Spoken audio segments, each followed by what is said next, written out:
Singapore and New Zealand have agreed to strengthen security, boost supply chain resilience, as well as explore new areas of trade after raising relations to a comprehensive strategic partnership.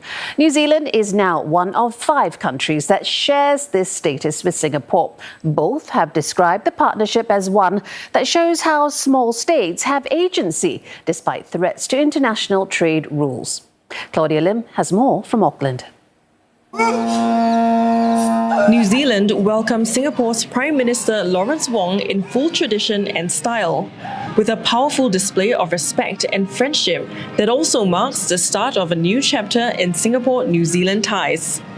After a delegation meeting with his New Zealand counterpart, Christopher Luxon, both countries elevated relations to a comprehensive strategic partnership. It comes amid what both have described as an evolving global order where power increasingly overrides rules. No one is quite clear how things will change in the foreseeable future, but the changes are real. And if the trends were to continue, then we will be in a very inhospitable environment for small economies. But the thing is, we are not without agency. We don't have to be passive bystanders. We can find ways to preserve the multilateral frameworks that matter. And we can do so bilaterally through initiatives that can serve as pathfinders. By working together in the way that we have, we can keep modelling out the standards that we want to see still affirmed in the world.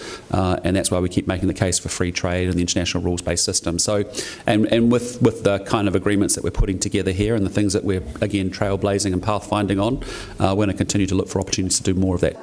Under the new partnership, both countries will pursue initiatives on 72 fronts, including a first-of-its-kind legally binding agreement to ensure a smooth, uninterrupted flow of essential supplies.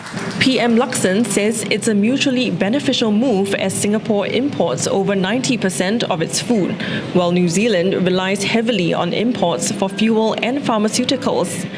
Other projects include deepening investment links and working together to strengthen its ties with ASEAN.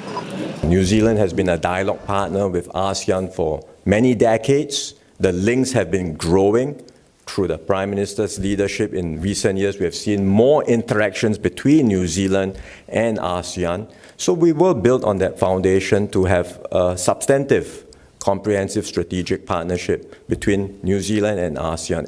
Beyond the agreements and initiatives, both leaders emphasised that the partnership is sustained by the strong bonds between Singaporeans and New Zealanders.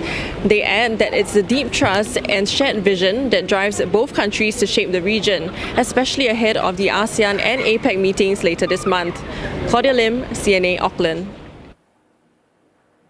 On social media, PM Wong reflects that both countries have always turned challenges into opportunities, showing how strong partnerships can deliver outsized impact.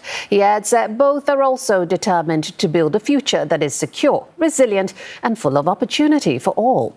Earlier in the day, PM Wong laid a wreath at the Auckland War Memorial Museum. There, he met veterans and paid respects to the New Zealand soldiers who lost their lives in service, including those who defended Singapore during World War II. Mr. Wong will meet with Singaporeans who are based in New Zealand tomorrow.